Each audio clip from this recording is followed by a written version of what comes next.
Hello दोस्तों और प्यारे बच्चों, आज की कहानी है रंग में भांग। एक बार जंगल में पक्षियों की आम सभा हुई। पक्षियों के राजा गरुड़ थे। सभी गरुड़ से असंतुष्ट थे।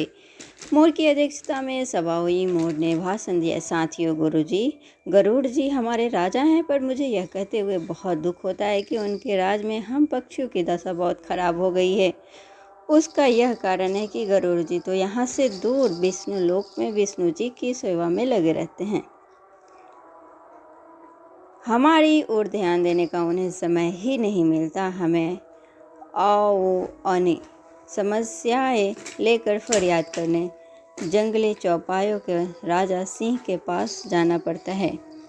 हमारी गिनती न तीन में रह गई है और न 13 में। अब हमें क्या करना चाहिए?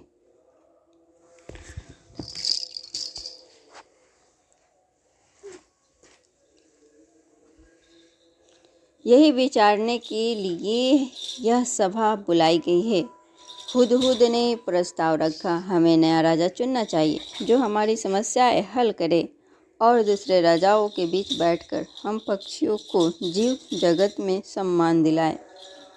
मुर्गे ने बांग दी, कुकू कुकरू कू, मैं हुदहुद जी के प्रस्ताव का समर्थन करता हूँ।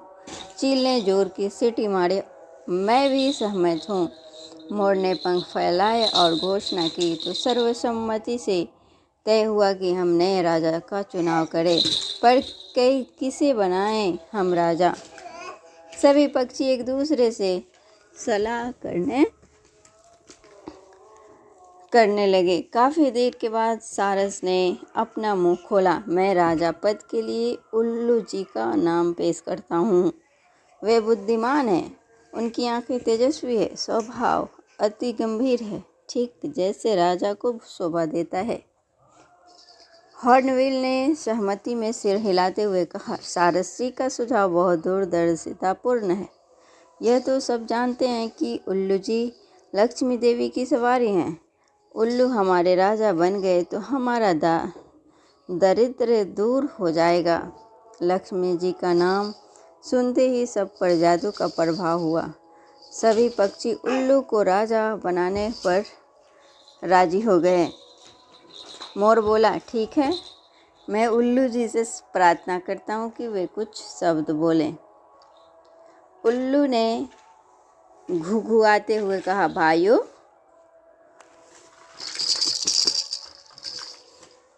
आपने राजा पद पर मुझे बिठाने का निर्णय जो किया है उससे मैं गदगद हो गया हूँ। आपको विश्वास दिलाता हूँ कि मुझे आपकी सेवा करने का जो मौका मिला है मैं उसका सदुपयोग करते हुए आपकी सारी समस्याएं हल करने का भरसक प्रयत्न करूँगा। धन्यवाद।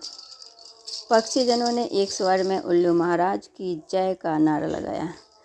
कोयले गाने लगी। चील जाकर कहीं से मनमोहक डिजाइन वाला रेशम का शाल उठाकर ले आई। उसे एक डाल पर लटकाया गया और उल्लू उस पर विराजमान हुए। कबूतर जाकर कपड़ों की रंग बिरंगी लीरें उठाकर लाए और उन्हें पेड़ की टहनियों पर लटकाकर सजाने लगे। मोरों की टोलियाँ पेड़ के चारों ओर नाचने लगी।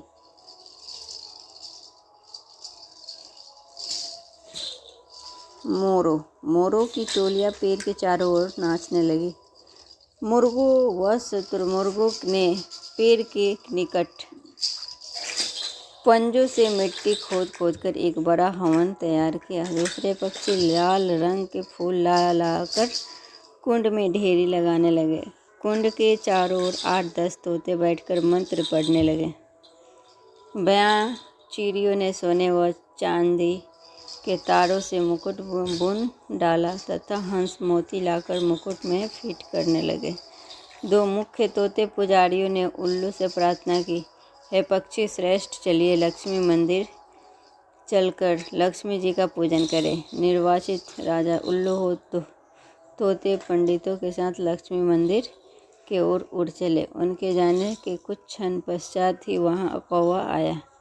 चारों ओर जश्न का सा माहौल देखकर वह चौंका। उसने पूछा, भाई, यहाँ किस उत्सव की तैयारी हो रही है? पक्षियों ने उल्लू के राजा बनने की बात बताई। कौवा चीखा, मुझे सभा में क्यों नहीं बुलाया गया?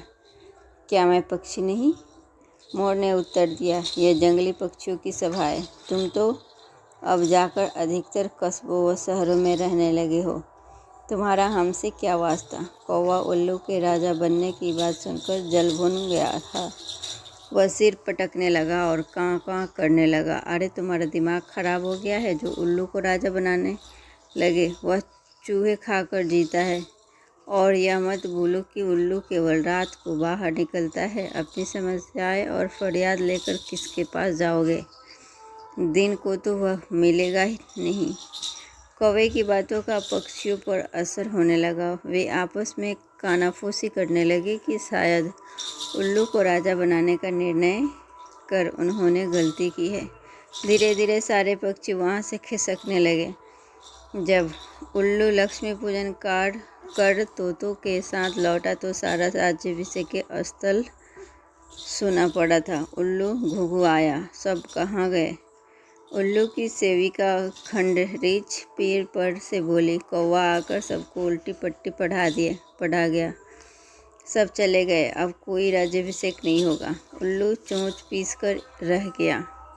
राजा बनने का सपना चूर चूर हो गया। तब से उल्लू कौवों का बैरी बन गया और देखते ही उस पर झपटता है। सीख इस कहानी से